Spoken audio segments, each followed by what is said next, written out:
నేను ఒక రహస్యం చెప్తాను. నేను ఆశ్చర్యపోయాను. తూర్పుగోదావరి జిల్లాలో మల్లవరం అని ఒక క్షేత్రం ఉంది.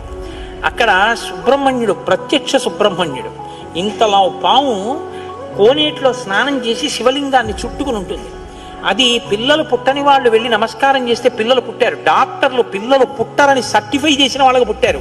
ముఖ్యమంత్రులు కూడా వెళ్ళారు పీఠాధిపతులు అక్కడికి. ఆ పాము కారణాంతరాల చేత శివలింగానికే తల కొట్టుకుని శరీరం వదిలితే ఇప్పుడు అలాగే ప్రతిష్ఠ చేశారు.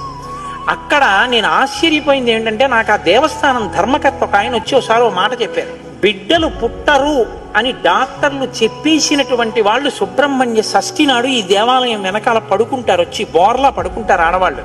వాళ్ళకి కునుకు పడుతుంది, కునుకు పడ్డాక లేపేస్తాం. ఆ మరుసటి సంవత్సరం వాళ్ళు పసిపిల్లల్ని పట్టుకుని వస్తారండి అని చెప్పారు. నాకు అపనమ్మకం కాదు, చూడాలనిపించి కాకినాడ నుంచి చాలా మందిని కలిసి సుబ్రహ్మణ్య భుజంగ స్తోత్రం చేశారు శంకర భగవత్పాదులు. సుబ్రహ్మణ్య షష్ఠి నాడు ఆ దేవాలయంలో చదువుదామని అందరం కలిసి వెళ్ళాం.